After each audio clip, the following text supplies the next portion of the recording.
Everyone. So ఈరోజు ఈ వీడియోలో మనం సైంటిఫిక్ క్యాలిక్యులేటర్ని ఎలా యూజ్ చేయాలో తెలుసుకుందాం.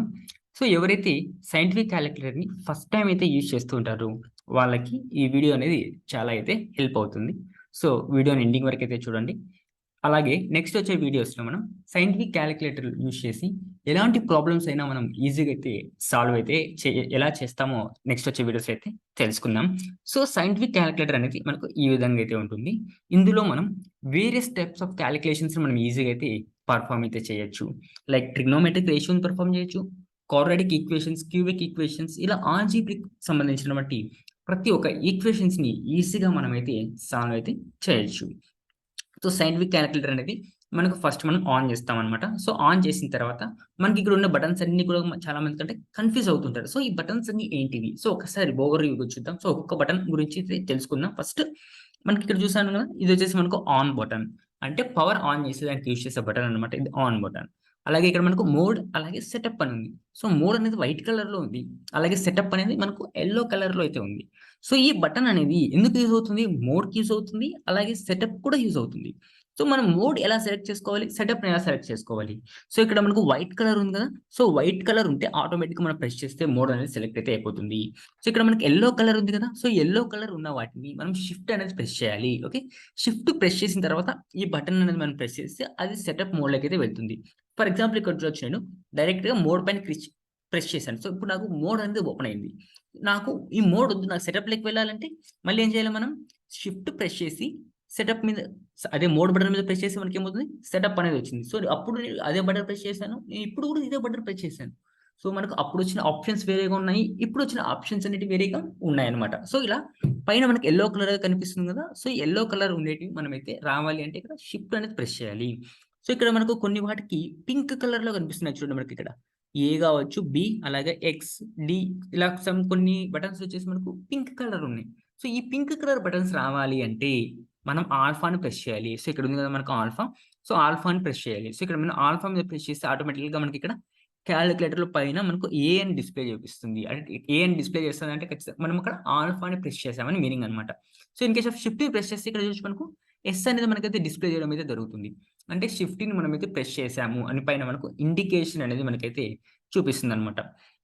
ఓకే, ఇవన్నీ బటన్స్ అన్ని మనకు ఈ డౌన్లో ఉన్న బటన్స్ అన్ని కూడా మనకు తెలిసినవి, లైక్ నెంబర్స్ కావచ్చు, అలాగే పాయింట్, అలాగే 10 to 10 power x ఆన్సర్, ఇది వచ్చేసి మనకు అడిషన్కి ఉపయోగిస్తాం, సబ్ట్రాక్షన్, మల్టిప్లికేషన్, డివిజన్ అనమాట. సో ఇక్కడ మనకు ఎన్పిఆర్ అండ్ ఎన్సిఆర్ అయితే ఉన్నాయి. సో మనకు ఇంటర్మీడియట్ లో మనకు బైనామియల్ థీరం వచ్చి ఉంటుంది. So binomial equations, binomial expansion అలాంటివి మనం ఈ ఎన్సిఆర్ అండ్ ఎన్పిఆర్ యూస్ చేసి మనం అయితే ఈజీగా అయితే క్యాలిక్యులేట్ చేయొచ్చు. లైక్ ఎన్సి1 ఉన్న ఫార్మాట్ లో, లైక్ 6C1, 6C2, ఈ విధంగా మనకు కొన్ని ఫార్మాట్స్ అయితే ఉంటాయి కదా, ఆ ఫార్మాట్స్ ని మనం ఈ బటన్స్ యూస్ చేసి మనం అయితే తెలుసుకోవచ్చు. అవన్నీ కూడా మనం నెక్స్ట్ వచ్చే వీడియోస్ అయితే చూద్దాం అనమాట. సో ఫస్ట్ మనం సైంటిఫిక్ క్యాలిక్యులేటర్ మనం ఎలా సెటప్ చేయాలో ఒకసారి అయితే చూద్దాం అనమాట. సో ఫస్ట్ టైం మీరు క్యాలిక్యులేటర్ కానీ ఓపెన్ చేసినట్టయితే మనకు ఈ విధంగా అపియర్ అయితే అవడం అయితే జరుగుతుంది. సో నేను ఇప్పుడు ఒక బేసిక్ క్యాలిక్యులేషన్ నేనైతే పర్ఫామ్ చేస్తున్నాను. అది వచ్చేసి మనకు 1 డివైడెడ్ బై 200 అని ఇచ్చాను. సో 1 డివైడెడ్ బై 200, నాకు ఇప్పుడు రిజల్ట్ కావాలి. రిజల్ట్ కావాలంటే నేను ఏం చేయాలి? ఈజ్ ఈక్వల్ టు మీద ప్రెస్ చేయాలి. సో ఈజ్ ఈక్వల్ టు మీద ప్రెస్ చేస్తున్నాను. సో నాకేమొచ్చింది ఇక్కడ 1/200 అని వచ్చింది. సో బై డిఫాల్ట్గా మీరు ఫస్ట్ టైం కొత్త క్యాలిక్యులేటర్ మీరు ఓపెన్ చేసినట్లయితే మీకు ఇదే రిజల్ట్ అనేది మీకు అయితే వస్తుంది. సో పాత క్యాలిక్యులేటర్ అయితే వాళ్ళైతే మోడ్ అనేది చేంజ్ చేస్తుంటారు కాబట్టి మీకు వేరే అవుట్పుట్ రావడం అయితే జరుగుతుంది అనమాట. సో మనకు ఈ 1/200 అనేది మనకు అవసరం, మనకు రాకూడదు. మనకు వచ్చేసి సంథింగ్ పాయింట్స్లలో మనకి రావాలి. అలాంటప్పుడు మనం దీన్ని మోడ్ అనేది మనం అయితే చేంజ్ చేసుకోవాలి ఉంటుంది. సో ఈ మోడ్ ఎలా చేంజ్ చేసుకోవాలో ఒకసారి అయితే చూద్దాం. ఫస్ట్ మనం సెటప్ లోకి వెళ్ళాలి. సెటప్ ఎక్కడ ఉంది? మనకి ఇక్కడ ఉంది కదా సెటప్ అని, ఈ సెటప్ లోకి మనం అయితే వెళ్ళాలి. సో సెటప్ అనేది మనకి ఏ కలర్ లో ఉంది? ఎల్లో కలర్ లో ఉంది. సో ఎల్లో కలర్ లో ఉంది అంటే మనం ఏం ప్రెస్ చేయాలి? షిఫ్ట్ ప్రెస్ చేయాలి. ఓకే, షిఫ్ట్ ప్రెస్ చేసిన తర్వాత ఈ మోడ్ బటన్ మీద మనం ప్రెస్ చేసినప్పుడు ఆటోమేటిక్గా మనం సెటప్ లోకి అయితే వెళ్తాం అనమాట. ఓకే, సెటప్ లోకి అయితే ఇక్కడ మనకైతే వచ్చేసాం. సో ఇక్కడ మనకు MTHI1 కనపడుతుంది కదా, సో ఈ MTHI1 మనం అయితే ప్రెస్ చేస్తున్నాం అనమాట. ఓకే, ప్రెస్ చేసిన తర్వాత ఇక్కడ మళ్ళీ మనకు రిజల్ట్ ఫార్మాట్ అనేది మ్యాథ్ 0 రావాలా, అలాగే లైన్ 0లో రావాలా అని మనకు 2 ఆప్షన్స్ డిస్ప్లే చేయడం అయితే జరుగుతుంది. ఇన్ కేస్ ఆఫ్ మ్యాథ్ 0 అంటే ఇప్పుడు మనం చూసాం కదా రిజల్ట్, అదే మనకు మ్యాథ్ 0 అవుతుంది. సో ఫర్ ఎగ్జాంపుల్ నేను 1 అని ప్రెస్ చేస్తున్నాను. సో రిజల్ట్ అనేది మనకు యాజ్ యూజువల్ గా ఉంటుంది. చూడొచ్చు, మళ్ళీ నేను 1 డివైడెడ్ బై 200 ఇచ్చాను. సో ఇప్పుడు చూసి మనకు రిజల్ట్ అనేది సేమ్ యాజ్ యూజువల్ గా వచ్చింది. ఎందుకంటే మనం మ్యాథ్ 0లోని ముందు కూడా క్యాలిక్యులేషన్ అనేది పర్ఫామ్ చేసింది. సో మళ్ళీ నేను సెటప్లోకి అయితే వెళ్తున్నాను. సెటప్లోకి వెళ్ళాలంటే షిఫ్ట్ ప్రెస్ చేయాలి. ఆఫ్టర్ దట్ సెటప్లోకి వెళ్ళాలి. మ్యాథ్ ఐఓ ఇప్పుడు వచ్చేసి నేను లైన్ ఐఓని సెలెక్ట్ చేసుకుంటున్నాను. సో లైన్ ఐఓని సెలెక్ట్ చేసుకుంటున్నాను. ఇప్పుడు మనకు 1/200 ఇది ఈక్వల్స్ మళ్ళీ మనకి ఎంత వచ్చేసింది ఇక్కడ 0.005 అని వచ్చేసింది. సో ఇంతకుముందు మనకి ఏమొచ్చింది 1/200 అని వచ్చింది. ఇప్పుడు 0.005 అని వచ్చేసింది అనమాట. సో దీన్నే మనం in the terms of 10 powers లో ఎలా రాసుకుంటామంటే, సో ఏం లేదు, మళ్ళీ మనం సెటప్ లోకి వెళ్ళాలి. సెటప్ లోకి వెళ్ళాలంటే షిఫ్ట్ ప్రెస్ చేయాలి. షిఫ్ట్ ప్రెస్ చేసిన తర్వాత సెటప్ లోకి వెళ్తున్నాం. సో ఇక్కడ మనకు 8 ఆప్షన్ కనబడుతుంది కదా, నామ్ అనేసి. సో ఈ 8 ఆప్షన్ మనం అయితే సెలెక్ట్ చేసుకోవాలి. సో ఇక్కడ మనకు నామ్ 1 ఆర్ 2 అని ఉంది. సో ఇక్కడ నామ్ లో మనకు 2 కేటగిరీస్ అయితే ఉన్నాయి, 1 అలాగే 2. సో ఇన్ కేస్ ఆఫ్ నామ్ 1 ప్రెస్ చేసామనుకోండి, మనకు into the 10 to the powers లో మనకైతే ఆన్సర్ అనేది రావడం అయితే జరుగుతుంది. నామ్ 2 ప్రెస్ చేసామనుకోండి 0 పాయింట్స్ మనకి ఇంత ముందు వచ్చింది ఆన్సర్. సో ఆ ఆన్సర్ రావడం అనేది జరుగుతుంది. సో నేను ఇప్పుడు వచ్చేసి 1 ప్రెస్ చేశాను. సో 1 ప్రెస్ చేసిన మనకి ఏమి వచ్చింది ఆన్సర్ అనేది 5 × 10⁻³ అని వచ్చింది. అంటే 10 to the పవర్స్ లో మనకి ఆన్సర్ అనేది వచ్చేసింది అనమాట. సో అదే నేను మళ్ళీ షిఫ్ట్ ప్రెస్ చేసి సెటప్ లోకి వెళ్తున్నాను. నామ్ లోకి వెళ్ళాను. ఇప్పుడు నామ్ 2ని ప్రెస్ చేస్తున్నాను. ఓకే, నామ్ 2 లోకి వెళ్తున్నాను. 2 లోకి వెళ్ళేప్పుడు మనకి ఏమొచ్చింది ఇక్కడ 0.005 అని వచ్చేసింది అనమాట. సో ఈ విధంగా మనకు ఆన్సర్ తగ్గట్టు మనం సెటప్ అనేది చేంజ్ చేసుకుంటూ రావాలి. సో ఇన్ కేస్ ఆఫ్ మనకు 0 పాయింట్స్ రావాలంటే ఈ సెట్టింగ్ లో ఉండాలి, లేదనుకుంటే 10 to the పవర్స్ రావాలంటే మనకు వేరే సెట్టింగ్ అనేది మనం అయితే చేంజ్ చేసుకుంటూ రావాలి అనమాట. సో ఈ అన్ని సెట్టింగ్స్ కూడా మనం ప్రాబ్లమ్ కి తగ్గట్టు ఎలా సెట్టింగ్స్ అనేది చేంజ్ చేసుకోవాలో ప్రతి ఒక్కటి క్లారిటీగా అయితే మనం అయితే తెలుసుకుంటాం అనమాట. నెక్స్ట్ వచ్చేసి మనం పర్సంటేజ్ క్యాలిక్యులేషన్స్ ని క్యాలిక్యులేటర్ లో ఈజీగా ఎలా సాల్వ్ చేయాలో ఒకసారి అయితే తెలుసుకుందాం. సో పర్సంటేజ్ అంటే నార్మల్గా ఎలా చేస్తారు మనకు. సో ఫర్ ఎగ్జాంపుల్, ఓకే, ఏదైనా సరే మనకు ఒక పర్సంటేజ్ కావాలి. సో నాకు 150 ఉంది. సో ఈ 150లో నాకు 20% అనే వాల్యూ కావాలి. సో నార్మల్గా ఎలా చేస్తాం మనం, 150 × 100, 20/100. సో ఇది మనకు నార్మల్గా పర్సంటేజ్ వాల్యూ ఈ విధంగా మనం అయితే కనుక్కుంటాం. మనకి ఎంత వచ్చింది ఇక్కడ 30 అని వచ్చేసింది. సో నార్మల్గా మనం పర్సంటేజ్ ఎలా కనుక్కుంటాం, సో మనకి ఏ నెంబర్లో నుంచి పర్సంటేజ్ కావాలో ఆ నెంబర్, అలాగే ఎంత పర్సెంట్ కావాలో ఆ % అని వేస్తాం అనమాట. బట్ సైంటిఫిక్ క్యాలిక్యులేటర్లో సింగిల్ బటన్తో మనం అయితే కంట్రోల్ అయితే చేయొచ్చు. అది ఎలాగో ఒకసారి చూద్దాం. సో 150 ఇంటూ మనకు 20% కావాలి కదా, 20. ఇక్కడ మనకు పర్సంటేజ్ సింబల్ కనిపిస్తుంది చూడండి. ఇక్కడ ఈ పర్సంటేజ్ సింబల్ అనేది మనకి ఏ కలర్లో ఉంది, ఎల్లో కలర్లో ఉంది. సో ఎల్లో కలర్లో ఉంటే మనము షిఫ్ట్ ప్రెస్ చేయాలి. ఓకే, షిఫ్ట్ ప్రెస్ చేసి ఈ బటన్ ప్రెస్ చేసామనుకో మనకు పర్సంటేజ్ సింబల్ అనేది వచ్చేసింది కదా. సో ఇక్కడ వచ్చి మనకు ఈజ్ఈక్వల్స్ టు ప్రెస్ చేసిన వెంటనే మనకు 30 అనేది వచ్చేసింది అనమాట. సో మనకు నార్మల్గా ఒక పర్సంటేజ్ వాల్యూ కావాలనుకోండి, ఫర్ ఎగ్జాంపుల్ 3500 అయితే ఉంది. సో ఈ 3500లో మనకు 25% అనేది డిస్కౌంట్ అయితే పోయింది. సో రిమైనింగ్ అమౌంట్ మనం క్యాలిక్యులేట్ చేయాలి. సో ఎలా చేస్తాం, సో 3500. సో 3500 నుంచి మనకు డిస్కౌంట్ ఎంత ఉంది, మనకు 20% డిస్కౌంట్, సారీ 25% డిస్కౌంట్ పోయింది అనుకుంటున్నాం. సో ఇంటూ 25 డివైడెడ్ బై 100 వేస్తాం. సో మనకి ఎంత వచ్చింది ఇక్కడ వాల్యూ 875 వచ్చింది. సో ఈ 875 అనేది 3500 నుంచి సబ్ట్రాక్షన్ చేస్తాం. ఓకే, అప్పుడు మనకు రిజల్టెంట్ ఈక్వేషన్ వస్తుంది. ఓకే, 3. సో మనకి ఎంత పర్సెంటేజ్ 25%. ఓకే, 25% డివైడెడ్ బై 100 అని ఇస్తున్నాను. సో ఎంత వస్తుంది మనకు 875. సో ఇప్పుడు మనం ఏం చేయాలి, ఈ 3500లో నుంచి, ఓకే, 3500లో నుంచి మనం ఎంత సబ్ట్రాక్షన్ చేయాలి, 875 సబ్ట్రాక్షన్ చేస్తే మనకి రిజల్ట్ ఎంత వచ్చింది, 2625 వచ్చింది. అంటే 3500లో నుంచి మనం 25% రెడ్యూస్ చేస్తే మనకి ఎంత వాల్యూ వచ్చింది, ఇక్కడ 2625 వాల్యూ అయితే వచ్చింది అనమాట. సో ఇదే మనం క్యాలిక్యులేటర్లో ఇంకొక విధంగా కూడా పర్ఫామ్ చేయొచ్చు. అది ఎలాగో ఇప్పుడైతే చూద్దాం అనమాట. సో మనకు ఫస్ట్ ఎంత వాల్యూ ఉంది, మనకి 3500 అయితే వాల్యూ అయితే ఉంది. ఇప్పుడు ఎంత పర్సెంటేజ్ కావాలి మనకు, 25% అనేది డిస్కౌంట్లో పోయింది. సో 25% అనేది రెడ్యూస్ అయింది. సో కాబట్టి మైనస్ మళ్ళీ 3500, మళ్ళీ 3500 ఇంటూ 25 ఉంది కదా. సో 25 తర్వాత షిఫ్ట్ ప్రెస్ చేసి ఇక్కడ పర్సెంటేజ్ సింబల్ ఉంది కదా, సో ఇది ప్రెస్ చేస్తున్నాను. సో ఇప్పుడు నేను ఈజ్ఈక్వల్ టు ప్రెస్ చేస్తున్నాను.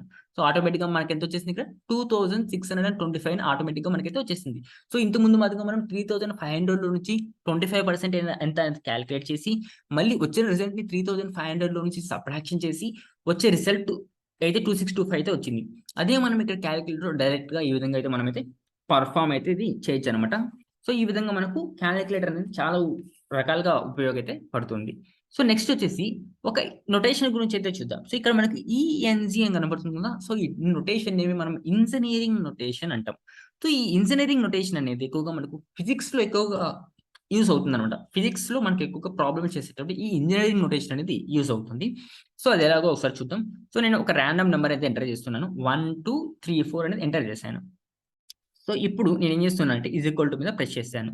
సో 1 2 3 4 ఇప్పుడు నేను ఏం చేస్తున్నాను, ఈ ఇంజనీరింగ్ నోటేషన్ మీద క్లిక్ చేశాను. సో మనకి ఏమైపోయింది ఆటోమేటిక్ ఇక్కడ 1.234 into 10 to the power of cube అంటే 10 క్యూబ్ వచ్చింది. అంటే 1 2 3 4 ని ఎలా రాసుకోవచ్చు మనం, 1.234 ఇంటూ 10 క్యూబ్ అని రాసుకోవచ్చు. ఓకే, తర్వాత నేను మళ్ళీ వచ్చేసి మళ్ళీ ఇంజనీరింగ్ బటన్ ని మళ్ళీ ప్రెస్ చేస్తున్నాను. ఇప్పుడు ఏమొచ్చింది ఇక్కడ 1 2 3 4 1 2 3 4 into 10 to the power of 0. 10 to the power of 0 value ఎంత మనకి 1. అంటే 1 2 3 4 ఇంటూ 1 వాల్యూ కూడా మనకి ఏమవుతుంది 1 2 3 4 అవుతుంది. సో ఈ విధంగా మనం ఇవి మనకు ఫిజిక్స్ లో ఎక్కువగా చూస్తుంటాం ఇలాంటి వాల్యూస్ అనేవి. అక్కడ మనకు ఈ ఇంజనీరింగ్ నోటేషన్ అనేది యూజ్ అవుతుంది. సో నేను మళ్ళీ ఇక్కడ షిఫ్ట్ ప్రెస్ చేసి మళ్ళీ ఇంజనీరింగ్ నోటేషన్ మీద అయితే క్లిక్ చేస్తాను. మళ్ళీ ఏమొచ్చింది మనకి ఇక్కడ 1.234 ఇంటూ 10 క్యూబ్ వచ్చింది. ఓకే, నేను మళ్ళీ షిఫ్ట్ ప్రెస్ చేసి మళ్ళీ ఇంజనీరింగ్ నోటేషన్ మీద క్లిక్ చేస్తాను. ఇప్పుడు ఏమొచ్చింది మనకి ఇక్కడ 0.001234 into 10 to the power of 6 అని వచ్చింది. సో ఇవన్నీ కూడా మనకు కరెక్ట్. అంటే 1 2 3 4 ని మనం ఇన్ని విధాలుగా మనం అయితే రాసుకోవచ్చు. Okay, that's all. Okay, next వచ్చేసి prime factorisation. So prime factorisation అంటే ఆల్రెడీ మనకందరికి తెలుసు. సో ఏదైనా సరే ఒక నెంబర్ ఇచ్చి ఆ నెంబర్ని మనం ప్రైమ్ ఫ్యాక్టరైజేషన్ అంటే సో దాంట్లో ఉన్నటువంటి ఫ్యాక్టర్స్ ప్రైమ్ నెంబర్స్ అయి ఉండాలి. ఆ ప్రైమ్ నెంబర్స్ ఒక ఫ్యాక్టర్స్ ని మనం ఏమంటున్నాం ఇక్కడ ప్రైమ్ ఫ్యాక్టరైజేషన్ అంటున్నాము. సో ఫర్ ఎగ్జాంపుల్ నాకు 2024 అనే నెంబర్ అయితే ఉంది. సో ఈ నెంబర్కి నాకు ప్రైమ్ ఫ్యాక్టరైజేషన్ కావాలి. సో నాకు ప్రైమ్ నెంబర్స్ కావాలి. సో చాలా మంది ఏం చేస్తుంటారు, ప్రైమ్ నెంబర్స్ కావాలంటే ఫస్ట్ దాన్ని 2తో అయితే డివైడ్ చేస్తారు. 2తో డివైడ్ చేస్తే 1014 మళ్ళీ 2తో అయితే డివైడ్ అవుతుంది. సో మళ్ళీ 3తో డివైడ్ అయితే 3తో, లేదా మళ్ళీ 5తో డివైడ్ అయితే 5తో, అలా 7తో ఓన్లీ ప్రైమ్ నెంబర్స్ డివిజన్ చేసుకుంటూ మనకైతే వస్తాం అనమాట. దాన్ని మనం ప్రైమ్ ఫ్యాక్టరైజేషన్ అంటాం. సో నార్మల్గా చేయాలని చాలా లేట్ అయితే అవుతుంది. బట్ క్యాలిక్యులేటర్ యూస్ చేసుకొని విత్ ఇన్ సెకండ్స్ లో మనం దాని ప్రైమ్ ఫ్యాక్టరైజేషన్ ఆన్సర్ అయితే మనం అయితే ఫైండ్ అవుట్ అయితే చేసేయచ్చు. సో దానికోసం మీరు చేయాల్సింది ఏం లేదు. సో ఫస్ట్ మీరైతే నెంబర్ అయితే ఎంటర్ చేశారు కదా. సో ఎంటర్ చేసిన తర్వాత ఈజ్ ఈక్వల్ టు మీద ప్రెస్ చేయండి. సో మన నెంబర్ అనేది ఎంటర్ చేసాం, ఈజ్ ఈక్వల్ టు ప్రెస్ చేస్తానంటే నెంబర్ అనేది ఇక్కడ వచ్చేసింది మనకు 2024 అని మనకైతే వచ్చేసింది. సో ఇప్పుడు ఏం చేస్తారంటే ఇక్కడ మనకు ఫ్యాక్ట్ అని కనబడుతుంది కదా. సో ఈ fact is nothing but the factorization. ఈ ఫ్యాక్టరైజేషన్ కోసం మనకి ఏ కలర్ లో ఉంది, మనకి ఇక్కడ ఎల్లో కలర్ లో ఉంది. సో ఎల్లో కలర్ లో ఉంటే మనం ఏం ప్రెస్ చేయాలి, ఫస్ట్ షిఫ్ట్ ప్రెస్ చేయాలి. ఓకే, షిఫ్ట్ ప్రెస్ చేస్తున్నాను. ఓకే, షిఫ్ట్ ప్రెస్ చేసిన తర్వాత సో ఈ సింబల్ మీద అంటే ఇక్కడ ఫ్యాక్టర్ పైన క్లిక్ చేస్తున్నాను. సో ఆటోమేటిక్ గా మనకు 2024 అనేది with in the multiples of prime numbers లో మనకి వచ్చేసింది. చూడండి ఇక్కడ 2 cube into 11 into 23 is the prime factorization of the 2024. 2024 మనం ఎలా రాసుకోవచ్చు, 2 క్యూబ్ ఇంటూ 11 ఇంటూ 223 అని రాసుకోవచ్చు అనమాట. సో ప్రైమ్ ఫ్యాక్టరైజేషన్ మెథడ్ లో 2024 ని ఈ విధంగా మనం అయితే క్యాలిక్యులేషన్ అయితే చేసేయచ్చు కావాలి. సో మనకి ఎక్కువగా ఇది న్యూటన్ ఫార్వర్డ్, న్యూటన్ బ్యాక్వర్డ్ ఇలాంటి ఫార్ములాస్ యూస్ చేసినప్పుడు మనకు ఫ్యాక్టోరియల్ వాల్యూస్ అనేది ఎక్కువగా మనకైతే యూస్ అవుతుంది. సో ఫ్యాక్టోరియల్ వాల్యూ అంటే ఏంటి, ఇప్పుడు 5 ఫ్యాక్టోరియల్ అంటే 5 ఇంటూ 4 ఇంటూ 3 ఇంటూ 2 ఇంటూ 1 అనమాట. సో ఇది మనకు ఫ్యాక్టోరియల్ వాల్యూ ఈక్వల్ టు మనకి ఎంత వచ్చింది కూడా 120 వచ్చింది. అంటే 5 ఫ్యాక్టోరియల్ వాల్యూ ఎంత మనకి 120. సో మనకి సైంటిఫిక్ క్యాలిక్యులేటర్లో ఇలా కాదు.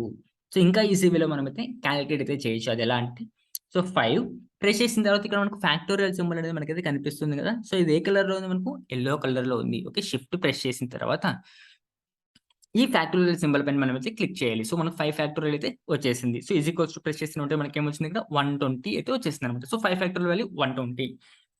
సో ఈ విధంగా మనం 5 factorial into okay 5 factorial into 6 factorial into మళ్ళీ 6 ఫ్యాక్టోరియల్. సో టోటల్గా మనకి ఎంత వచ్చింది వాల్యూ అనేది చూద్దాం. సో ఎంత వచ్చింది మనకు 62208000 అయితే వచ్చింది. సో నార్మల్గా చేయాలంటే ఎలా చేయాలి దీన్ని మనకు 5 into okay 4 into 3 into 2 into 1. So 5 factorial value ఎంత వచ్చింది మనకు 120 వచ్చింది. అలాగే మనకు 6 ఫ్యాక్టోరియల్ వాల్యూ కావాలి. సో 6 ఫ్యాక్టోరియల్ వాల్యూ కావాలంటే ఇంటూ 6. సో మనకు 720 వచ్చింది. అంటే 120 okay 120 into okay 720 into 720. So ఎంత వచ్చింది మనకు 62208000 అయితే వచ్చేసింది అనమాట. సో ఇట్లా అయినా చేయొచ్చు, అలా అయినా చేయొచ్చు. సో ఇది మనకు ఫ్యాక్టోరియల్స్ వాల్యూ అనేది ఈ విధంగా చేస్తే మనకు ఇంకా ఈజీగా అయితే మనకైతే చేసేయచ్చు అనమాట. సో ఇన్ కేస్ ఆఫ్ ఏదైనా సరే మనం పవర్స్లో యాడ్ చేయాలి. సో పవర్స్లో యాడ్ చేయాలంటే అది ఎలా చేయాలో చూద్దాం. సో ఇన్ కేస్ ఆఫ్ మనకు బ్రాకెట్స్ అనేది తీసుకుంటున్నాను నేను. Brackets 4 plus 3. ఓకే, ఇప్పుడు నాకు హోల్ స్క్వేర్ కావాలి. సో హోల్ స్క్వేర్ కావాలంటే ఇక్కడ మనకి ఎక్స్ స్క్వేర్ ఉందా. సో ఎక్స్ స్క్వేర్ మీద ప్రెస్ చేసిన మనకి ఎంత వచ్చేసింది, ఇక్కడ స్క్వేర్ అనేది వచ్చేసింది. సో ఈజ్ ఈక్వల్ టు మీద ప్రెస్ చేస్తున్నాను. సో 49 అయితే వచ్చింది. సో 4 + 3 ఎంత 7. 7 స్క్వేర్ 49. సో డైరెక్ట్గా మనకు ఈ విధంగా కూడా మనం అయితే అప్లై చేయొచ్చు. ఓకే, నెక్స్ట్ వచ్చేసి క్యూబ్ కావాలనుకుంటే ఇక్కడ మనకు క్యూబ్ అయితే ఉంది. So in case of powers మనకు క్యూబ్ కాదు, 4 పవర్ 5 పవర్ 6 రావాలి. అలాంటప్పుడు మనకి ఇక్కడ పవర్ తర్వాత మనకు ఒక ఎంటీ స్పేస్ అని ఉంది కదా. సో ఆ ఎంటీ స్పేస్ లో మనం ఎంత పవర్ అయినా వేసుకోవచ్చు. ఫర్ ఎగ్జాంపుల్ చూడొచ్చు 2 + 3 అనమాట. ఇప్పుడు నేను ఇది ప్రెస్ చేస్తున్నాను. సో పవర్ మీద మనకు ఎంటీ వాల్యూ వచ్చేసింది. నేను ఇక్కడ 10 అని ఇచ్చేస్తున్నాను. So is equals to 2 + 3 whole to the power of 10 అంటే 5 పవర్ 10. 5 పవర్ 10 వాల్యూ మనకి ఎంత వచ్చింది, ఇక్కడ 9765625 అయితే వచ్చేసింది అనమాట. సో ఈ విధంగా మనం ప్రతి ఒక్క క్యాలిక్యులేషన్ ఈజీగా అయితే మనమైతే క్యాలిక్యులేషన్ అయితే చేసుకోవచ్చు. సో ఇది వచ్చేసి మనకు ఇది వచ్చేసి మనకు మిక్స్డ్ ఫ్రాక్షన్స్ అయితే ఇదైతే చేసుకుంటాం. సో డివైడెడ్ బై ఫంక్షన్లో ఉన్నప్పుడు cube root, square root, so అలాగే చాలా ఫంక్షన్స్ అయితే ఉన్నాయి. సో ఆ ఫంక్షన్స్ గురించి నెక్స్ట్ వీడియోలో అయితే తెలుసుకుందాం. సో నెక్స్ట్ వీడియోలో మనం ట్రిగ్నోమెట్రిక్ రేషియోస్ని ఎలా సాల్వ్ చేయాలి, అలాగే quadratic equations, cubic equations, algebraic equations ఎలా సాల్వ్ చేయాలి, సో ఇవన్నీ కూడా మనం నెక్స్ట్ వచ్చే వీడియోస్ అయితే తెలుసుకుందాం. సో ఆ వీడియోస్ మీరు మిస్ అవ్వకుండా ఉండాలంటే ఛానల్ అయితే సబ్స్క్రైబ్ అయితే చేయడం మాత్రం మర్చిపోకండి. ఈ వీడియో కానీ మీకు నచ్చితే లైక్ అయితే చేయండి, అలాగే కామెంట్ చేయండి. మీకు ఏమైనా డౌట్స్ ఉంటే కింద అయితే కామెంట్ చేయండి. Thanks for watching.